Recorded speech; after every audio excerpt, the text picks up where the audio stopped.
Bienvenido, doctor Nemesio Espinosa Herrera, a librosperuanos.com. Tenemos el honor de presentar 3 investigaciones suyas. Vamos a ir desde lo anterior al presente. Ciencia y tecnología, ponencias, la investigación científica a la luz de la epistemología e introducción a los fundamentos científicos y filosóficos de la administración. Vamos a tocar con cierta premura los 2 primeros para dedicarle el mayor tiempo al último. Muy bien. Que parece que con mucho gusto, además, con mucho gusto. Gracias. Donde parece que confluyen los pensamientos. Así es, efectivamente, de alguna manera están vinculados estos 3 trabajos, referidos a la ciencia, a la tecnología, y en este último librito poniendo mayor énfasis a la filosofía. Efectivamente. El primer texto, Ciencia y Tecnología, Ponencias, se refiere a un congreso internacional. A varios congresos. Yo en diferentes años, si mal no recuerdo, desde 2005 hasta 2019, he viajado, he tenido la oportunidad de ir a diversos congresos en diferentes países, de tal manera que es una recopilación de las diversas ponencias que yo he planteado a los congresos, a los eventos científicos que se realizaron en diversas partes del mundo, podríamos decir, ¿no? Yo he estado felizmente en algunos países que convocaron a eventos relacionados al tema que me interesa. ¿Cuál es el tema que me interesa? La ciencia, la tecnología y, evidentemente, la filosofía. Claro, porque aquí usted recoge ponencias suyas de diversa temática. Así es. Bueno, temas que están vinculados a la ciencia, a la tecnología y la filosofía, y naturalmente a la administración, porque yo soy administrador de profesión. Claro. Y de ahí que en su segundo texto, la investigación científica a la luz de la epistemología, se va perfilando uno de los grandes filones de su reflexión. Bueno, sí, de alguna manera se podría decir eso. Y en este texto de la investigación científica a la luz de la epistemología, ¿cuál va a ser la tesis central? Bueno, podría inclusive plantear varias, ¿no? Pero de repente la hipótesis central sea que en nuestro país, como un país casi eternamente subdesarrollado, no le da importancia a la ciencia en las universidades, lo que significa que no se le está dando importancia a la investigación científica. Pero aun cuando las universidades de alguna manera están haciendo investigación científica, pero en general, como trato de mostrar en el libro, realizan de espaldas o al margen de la epistemología. Ese creo que es acaso la idea principal de este libro.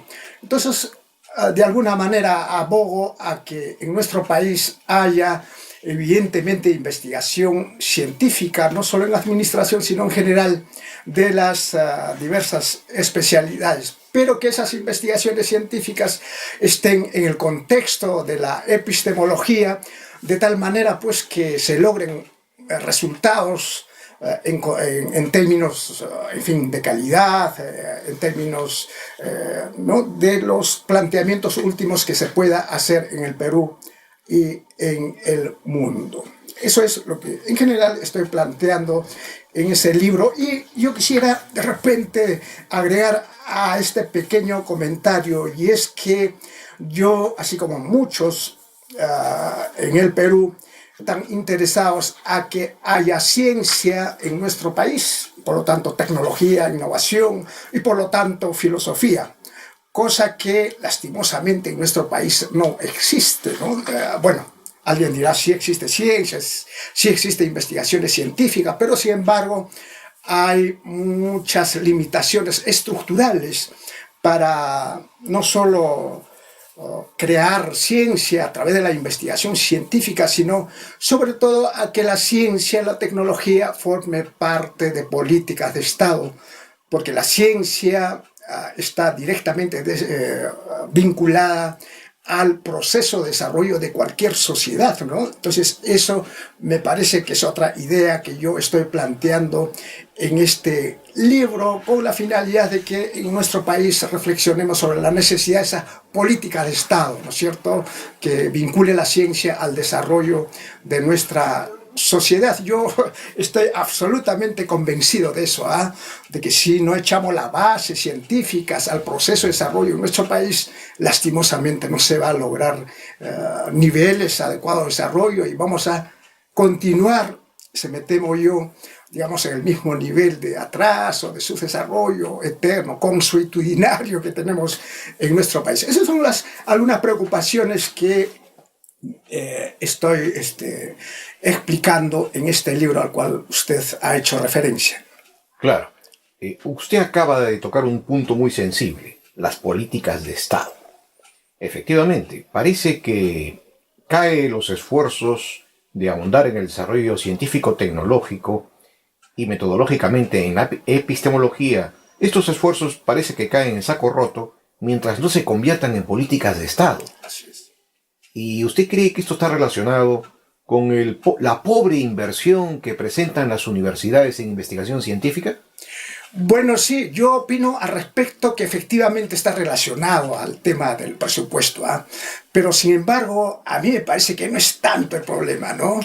Creo que hay recursos, ¿no es cierto? Inclusive en las actuales condiciones sí hay recursos para las investigaciones científicas, para promover la ciencia en nuestro país.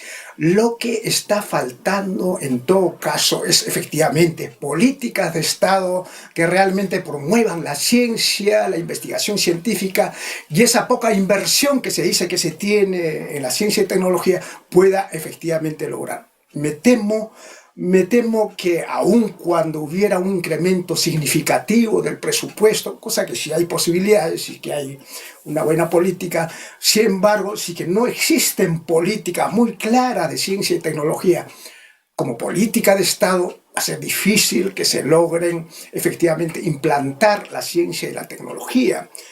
Y bueno, yo generalmente trato de echar mano a una realidad, a las pruebas, ¿no? Y es que miren, estamos en pleno siglo XXI, tercer milenio, y si revisamos las políticas de Estado de cualquier gobierno, vemos claramente de que no existe, o sea, es la quinta rueda del coche, como se dice, la ciencia y la tecnología. He ahí la razón de nuestros atrasos, de nuestro subdesarrollo, y lo que más adelante diré, la razón de nuestros sufrimientos, ¿no? Ya hablo del sufrimiento de la humanidad, del ser humano, ¿no? A eso. Entonces yo abrigo las esperanzas con convicción de que solo con la ciencia y tecnología y sobre esa base con la filosofía podemos lograr despegar, por supuesto a mediano y largo plazo, ¿no?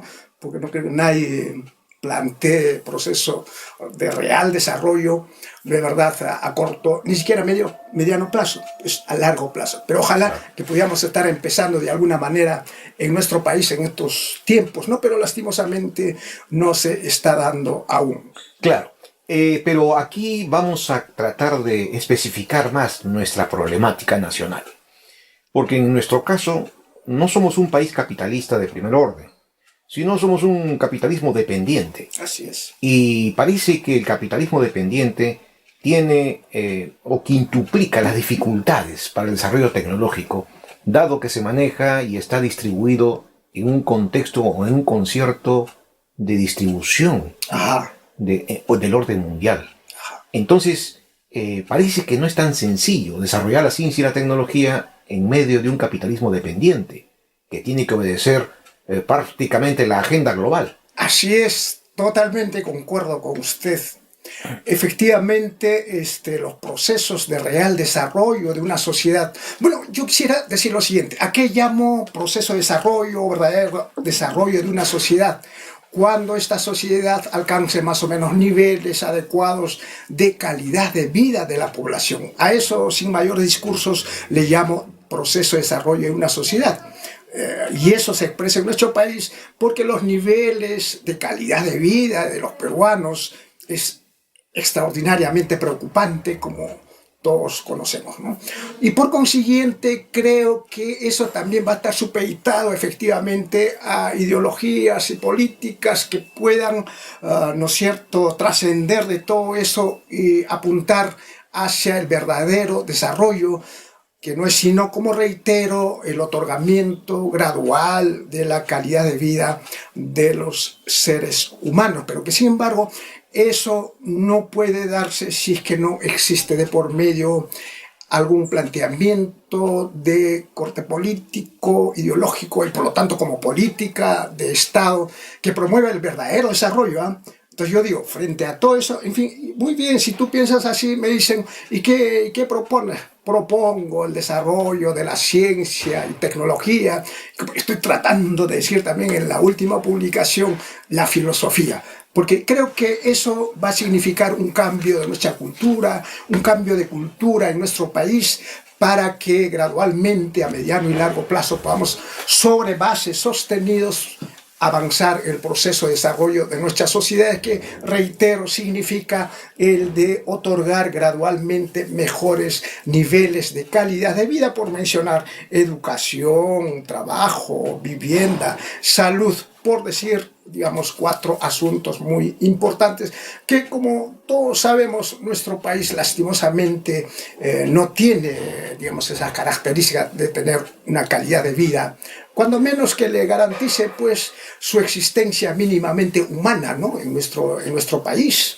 Claro. Ahora, ¿cómo encontrar el criterio idóneo para un país como el nuestro, con una identidad cultural muy rica, que pueda conciliar de alguna manera el desarrollo humano con el desarrollo científico-tecnológico, en tanto que estamos viendo que en el mundo, sobre todo en el mundo capitalista, el desarrollo científico-tecnológico no está contribuyendo ni a la preservación del ser humano, ni a la preservación de la calidad de la naturaleza? Es más bien vista como una amenaza, y como una amenaza que va destruyendo todo lo que encuentra, todo arrasa de su paso. Entonces, quizá tengan razón aquellos que reflexionan sobre la identidad cultural andina o los pueblos ancestrales.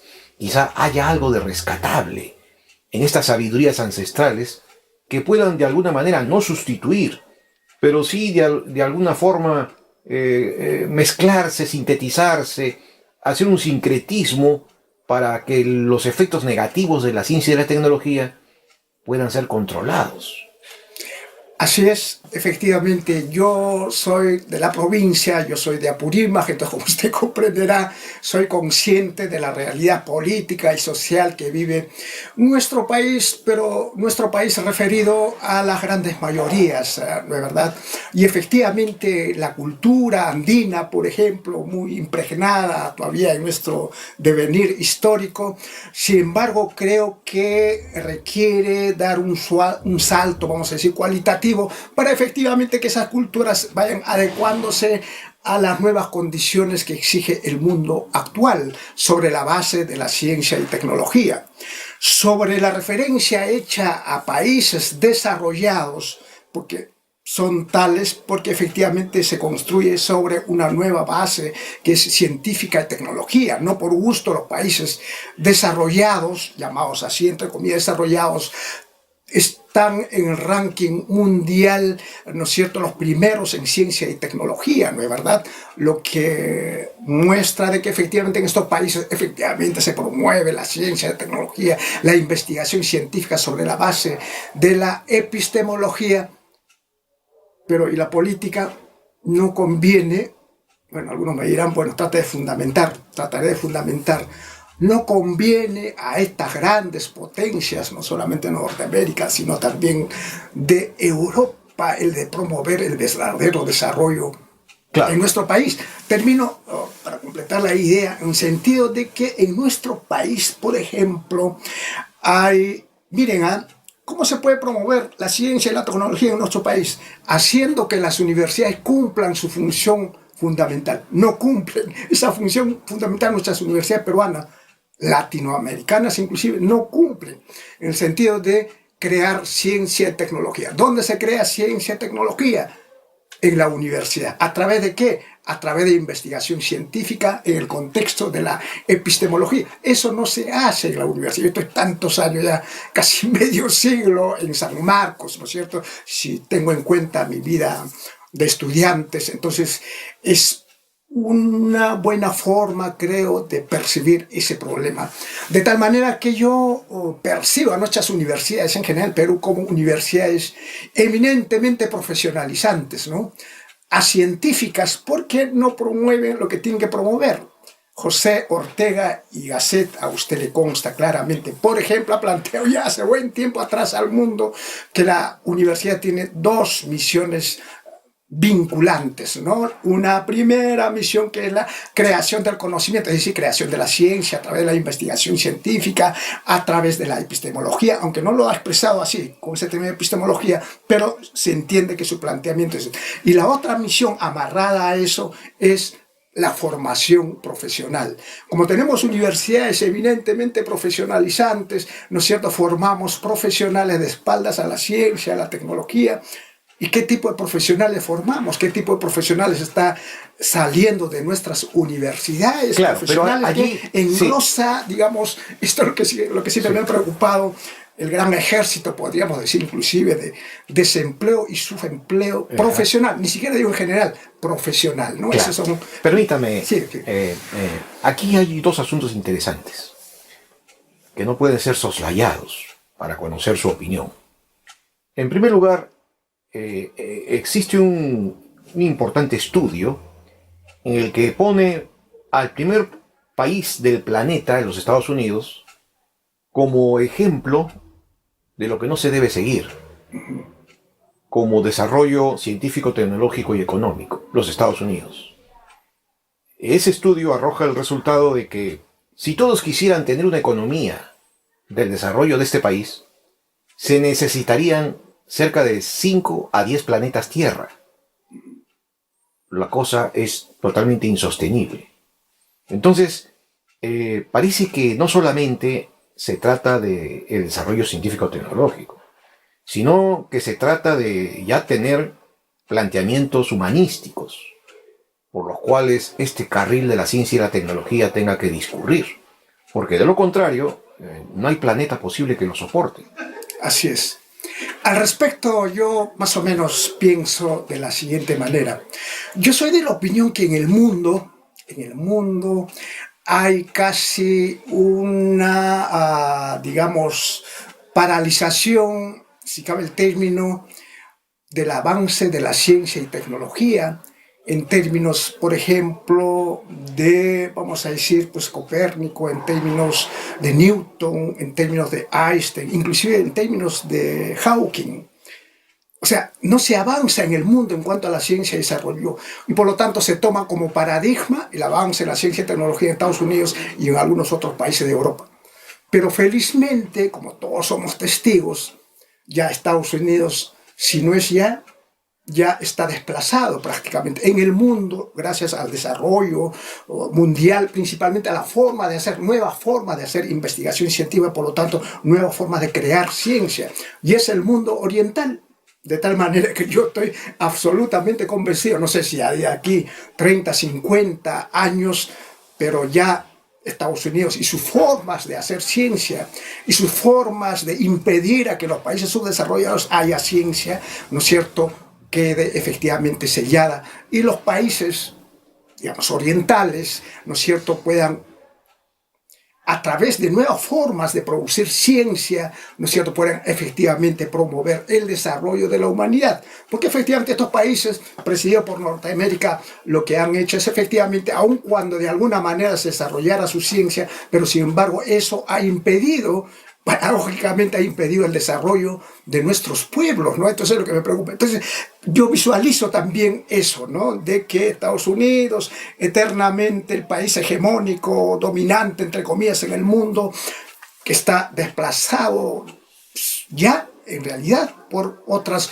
culturas, yo llamo a las culturas orientales, no sé. Por ejemplo, yo siempre cito en el aula, para terminar, cito en el aula frente a los alumnos el ejemplo patético de la República Popular China, ¿no? Además, yo no soy comunista, no soy socialista, pero yo simpatizo con esas formas de promover el desarrollo científico en la República Popular China. Por supuesto, todavía con muchas limitaciones, entre ellas de la interrelación internacional, que a veces hay fuerzas, ¿no es cierto?, que impiden que la República Popular China, por ejemplo, pueda seguir avanzando. Pero lo importante es que, cito a China, por no citar a otros países, efectivamente están promoviendo nuevas formas de desarrollo en el mundo sobre la base de la ciencia y tecnología. Todavía en diversos países en el mundo, en sus fiestas conmemorativas de sus independencias, ¿no es cierto?, desfilan tanques,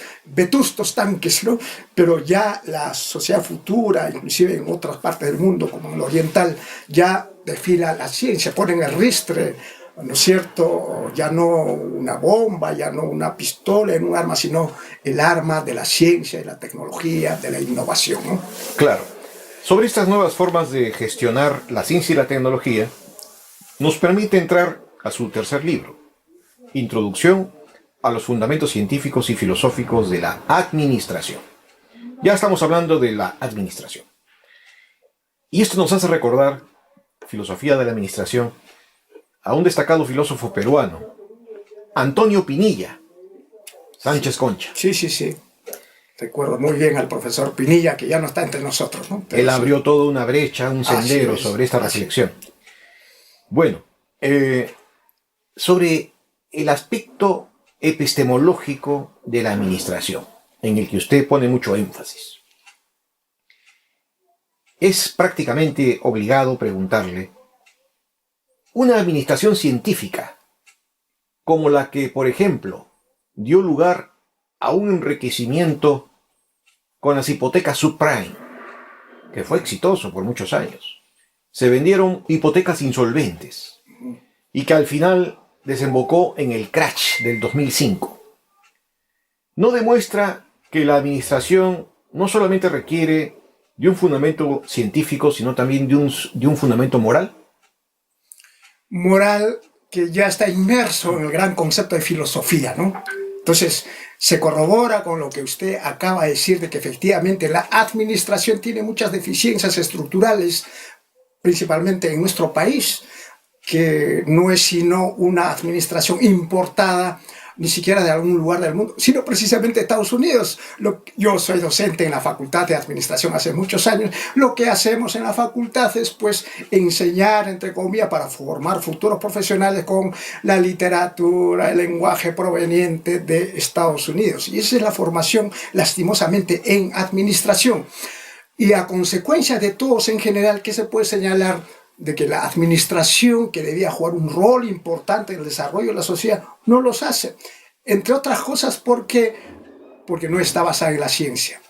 Si usted revisa, bueno, no le digo que usted revise, yo sé que usted tiene pleno conocimiento de que si vamos a alguna facultad o a alguna universidad y vemos la administración, ¿hay investigación científica realmente en administración? No existe. Y más aún, no existe por una sencilla razón estructural en realidad en nuestro país, que igualmente estoy poniendo de manifiesto en los 3 libros, ¿no? Y es que estamos pretendiendo sacudirnos del nefasto bachillerato automático que en nuestro país lastimosamente ha hecho daño a nuestra sociedad, a los profesionales, etc., ¿no? Y cuando se dio la ley, hacen la nueva ley universitaria que deroga el bachillerato automático, hacen ya más de 7 años, pero que sin embargo todas las universidades,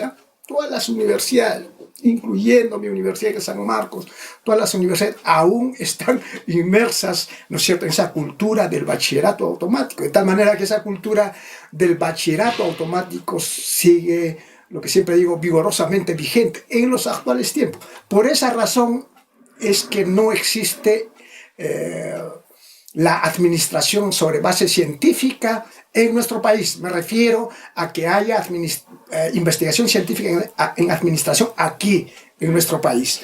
No es posible que nosotros sigamos dando culto, ¿no es cierto?, a los investigadores norteamericanos, por ejemplo, en administración, ¿no es verdad?, porque ahí crean tecnologías, innovaciones que exportan a los países como los nuestros, sino yo soy de la opinión, y perdone la expresión, no solo los gringos debían estar en condiciones de crear ciencia y tecnología, sino nosotros.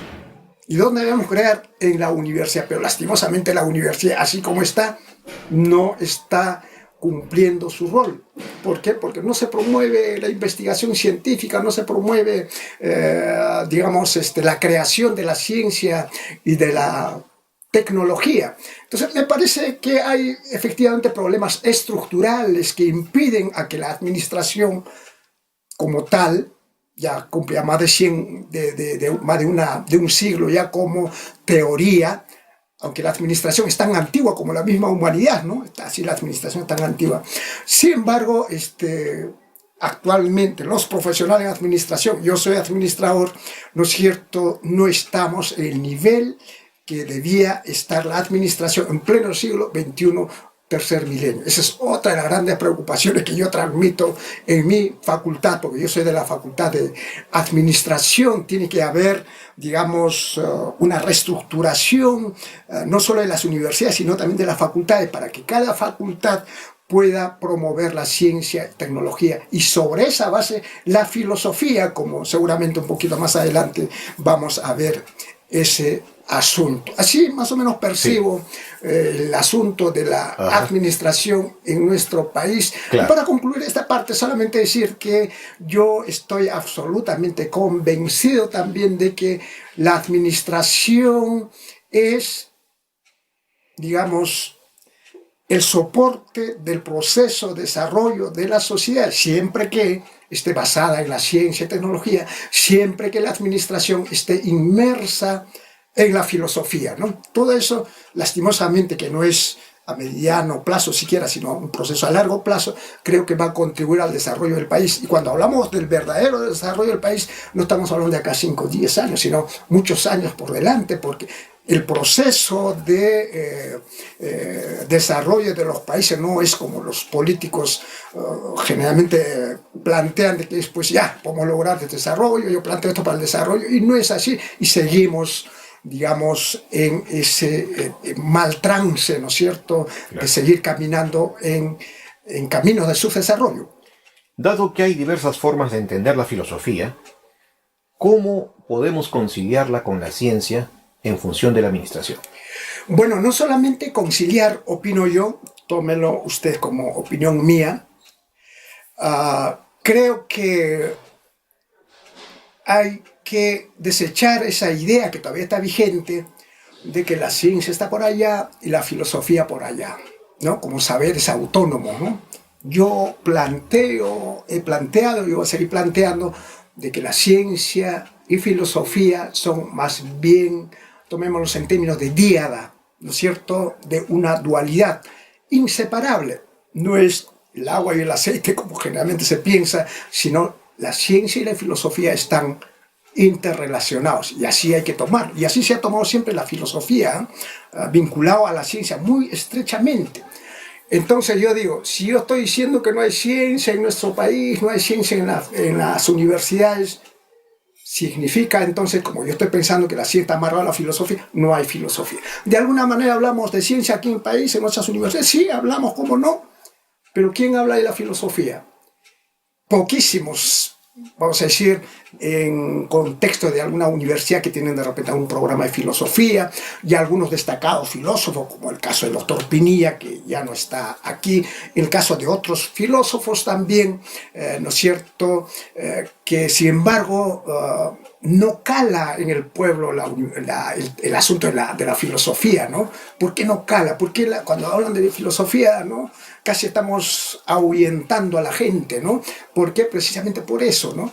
Porque no hay, digamos, una estrategia adecuada en nuestro país para, no sé si promover o para divulgar, diría yo, la filosofía, pero amarrado a la ciencia. Sin ciencia no podría haber filosofía, y no hay filosofía, de modo que creo que es necesario que hablemos o empecemos a hablar en nuestro país de la ciencia y filosofía como una diada, ¿no es cierto? A propósito de esta concepción que usted nos acaba de explicar, viene de Aristóteles, la filosofía como forma de conocimiento. Pero también conocemos que existen otras formas de concebir la filosofía, por ejemplo, como forma de sabiduría. Así es. Y a esto viene la pregunta y la reflexión que usted ha hecho sobre el pueblo, que a veces es muy reactivo a entender la filosofía. Quizá sea reactivo a entender la filosofía como forma de conocimiento, pero no como forma de sabiduría, como por ejemplo lo puede representar un Pascal, un Rousseau, Así es. o incluso un Tagore. Entonces la pregunta es, ¿en qué medida poner énfasis en la filosofía solamente como forma de conocimiento sería lesionar la esencia misma de la filosofía en relación con las humanidades? Así es. Bueno, yo no estoy de acuerdo con algunos filósofos a quienes respeto que plantean que la filosofía, digamos, es un conocimiento un poco distante de la ciencia, están apartadas y por lo tanto la filosofía corresponde a una élite, ¿no? Entre comillas, ¿no es cierto?, de pocos que piensan y que debe tomar, sin embargo, no lo toman así, a la filosofía, como usted muy bien lo ha dicho, como sabiduría, ¿no? Sócrates creo que fue el que mejor ofreció el mejor concepto de la filosofía, ¿no? ¿Y qué es la filosofía en términos de Sócrates? El amor a la sabiduría, ¿no? Entonces, para mí nadie puede calificarse de filósofo cuando no tiene un bagaje de conocimientos científicos. Porque inclusive cuando yo planteo a algunos amigos filósofos acá en el Perú, me dice, no, pero eso no es mi especialidad, no conozco. Oiga, pero por favor, el filósofo es eso, ¿no? El filósofo es el sabio. ¿El sabio en qué sentido? De que conoce todo. Aristóteles, impresionante, ¿no? La enorme cantidad de literatura que ha ofrecido a la humanidad sigue vigente. Más de 2000 años, pero sigue vigente, ¿no? Es impresionante ese conjunto de saberes que él tenía. Él sí era verdadero sabio porque conocía anatomía, filosofía, economía, etcétera, etcétera. Cosa que en nuestro país, ¿no es cierto?, por una serie de razones estructurales, no estamos digamos, planteando la filosofía sobre los conocimientos del sabio, es decir, del filósofo, ¿no? Pero yo quisiera agregar a lo que usted se ha referido. Platón, mejor que nadie, inclusive, por supuesto, mejor que Aristóteles, planteaba lo siguiente. Hay dos formas de conocer, ¿no? Y eso ha hecho el ser humano en la historia de la humanidad. Una primera forma, que es algo natural, es el conocimiento, digamos, lo que él llamó el conocimiento sensual o el conocimiento sensible. Ese es el término que ha utilizado. ¿Por qué? Porque con los 5 sentidos nosotros podemos conocer. Pero esos conocimientos con los 5 sentidos, que es ciencia al fin y al cabo, por supuesto previamente probado, demostrado, pero sin embargo no es el verdadero conocimiento. Eso es lo que ha planteado Platón y siempre recuerdo, y me parece muy bien, Platón ha hecho, pero bueno, sí es conocimiento, es un conocimiento científico, pero no es el verdadero conocimiento. Oiga, pero ¿qué es el verdadero conocimiento entonces? Es el conocimiento de las esencias, de todo lo que vemos, lo que sentimos. Conocimiento de las esencias. Ahí se complicó la filosofía, porque la esencia es algo que al fin y al cabo es espíritu, es idea, ¿no es cierto? Eso es lo que finalmente debía primar en las concepciones filosóficas. Entonces considero yo que la filosofía está orientada a eso, ¿no? La ciencia sí, conocimiento sensible, debidamente probado, pero la filosofía va más allá y amarrada a la ciencia, pero va al conocimiento de las esencias.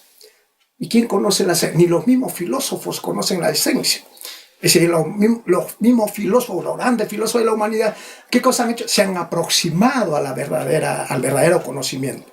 Pero no puede, humanamente tenemos grandes limitaciones para llegar al verdadero conocimiento, que es el conocimiento de las esencias. Podemos aproximarnos, pero cuanto más los filósofos se aproximen, ¿no es cierto?, cuanto mejor para la humanidad, ¿no? Porque cuanto más conocen la esencia de las cosas que vemos, que sentimos, cuanto mejor, porque, como alguien decía, nos aproximamos a Dios, ¿no? Entonces, aquí ya viene otra complicación de la filosofía, hablar de Dios. Al fin y al cabo, ¿quién tiene el verdadero conocimiento? Solamente Dios. Pero, por supuesto, no Dios en términos del Papa, por ejemplo, sino yo hablo en términos de Spinoza, de Baruch Spinoza, hablo en términos del mismo Einstein, ¿no es cierto?, que tiene una concepción de lo que es Dios, la idea, un espíritu, en fin, que está en todos los lados y que al final es el dueño del verdadero conocimiento, ¿no? ¿Acaso los filósofos en el mundo, reflexiono yo así, los grandes filósofos en el mundo han dicho qué es realmente la justicia, la verdadera justicia? ¿Hay justicia? Por ejemplo, citar un ejemplo de los miles de asuntos, ¿no? ¿No? Lo que han hecho en todo caso muchos filósofos es aproximarnos a esa idea, ¿no? A esa idea de justicia. ¿Qué es al fin y al cabo justicia? O es que alguien puede decir, oiga, pero hay un filósofo que ha encontrado la esencia de lo que es la justicia. No los hay, tampoco no los va a ver, digamos, pienso yo así, tampoco no los va a ver, ¿no? Entonces, eso, finalmente, ¿qué van a decir los filósofos? Bueno, pues sí, pues eso está en Dios, ¿no? Todo, pero como el Dios de Baruch Spinoza, como el Dios de Einstein, como el Dios de Leibniz, por ejemplo, ¿no? O de Leibniz, ¿no? Entonces, más o menos ese es el panorama que yo pienso de la filosofía. Claro, todas esas cosas, lastimosamente, para quienes nos escuchan, ¿no es cierto? Me refiero a otras personas, ¿no es cierto? Un poco enredamos las cosas, ¿no? Bueno, al final tenemos que ser conscientes, ¿no es cierto? No son las claras las cosas, pues en la filosofía, ¿no? En la ambigüedad, en la incertidumbre, porque sobre la base de los conocimientos científicos, los sabios pueden reflexionar y aproximarse a la verdadera verdad, que no es un juego de palabras, ¿no? A la verdadera verdad. ¿Quién tiene la verdadera verdad? Solo Dios. Pero que nos aproximemos a eso, cuanto más nos aproximemos a la verdad, cuanto mejor para la humanidad. Porque la humanidad, estamos en el siglo XXI, tercer milenio, ha sufrido. Bueno, la historia de la humanidad ha sido la historia, yo puedo probar, de alguna manera estoy refiriendo en estos libros, ha sido la historia del sufrimiento humano. El hombre ha sufrido y mucho, el ser humano, y sigue sufriendo y va a seguir sufriendo. Pero lo que quisiéramos es de que esos sufrimientos se aminoren en el Perú, en el mundo, ¿no? ¿Cómo pueden aminorar eso? Para esto los científicos, para eso están los filósofos. Pero ¿dónde está la ciencia en el Perú? ¿Dónde está la filosofía en el Perú? No hay. En este momento que estamos conversando con usted, doctor Flores, digo, ¿y dónde están los científicos, los filósofos? En este momento en que la humanidad estamos sufriendo con la pandemia, ¿dónde están? Igual que nosotros metidos debajo de la cama, con su tapabocas, ¿dónde están los científicos, los filósofos? En el Perú, por citar un ejemplo, ¿dónde están? Lastimosamente no se sabe dónde están. Y por lo tanto el peruano, el ser del mundo, va a seguir sufriendo, como vemos, ¿no es cierto? O está a la vista esa realidad de todos nosotros, ¿no? Entonces yo abogo, en fin, es una visión en todo caso a largo plazo, ¿no? Que es lo que pretendemos para la humanidad. Pretendemos que sobre la base de la ciencia, en la que debe inmersa en la filosofía, ¿no es cierto?, así tomada como diada, puede echar las bases para nuevas formas de la interrelación humana, y no tanto para erradicar, digamos, la infelicidad, los sufrimientos, sino para aminorar los sufrimientos, porque el ser humano va a sufrir por obvias razones, ¿no? Pero ahora, en este momento, sufre mucho, demasiado, y quisiéramos que sea menor. Para que este no sea solamente un discurso, ¿con qué yo? Con la ciencia y tecnología. Y como la ciencia, pues promovamos que las universidades hagan ciencia, o vamos a seguir permitiendo que las universidades no hagan ciencia y por lo tanto amarrado a la filosofía. En mi facultad, por ejemplo, nadie habla de filosofía, y cuando yo hablo de filosofía, pues por decir, no me prestan atención, en todo caso se ha enredado, y no, pero es que es así, ¿no? Pero, y además, yo no me resiento de todo eso, porque efectivamente son partes del desarrollo de la ciencia y de la filosofía en nuestro país. Doctor Nemesio Espinosa Herrera, felicitaciones por estas importantes contribuciones y lo esperamos en su siguiente publicación. Muchas gracias.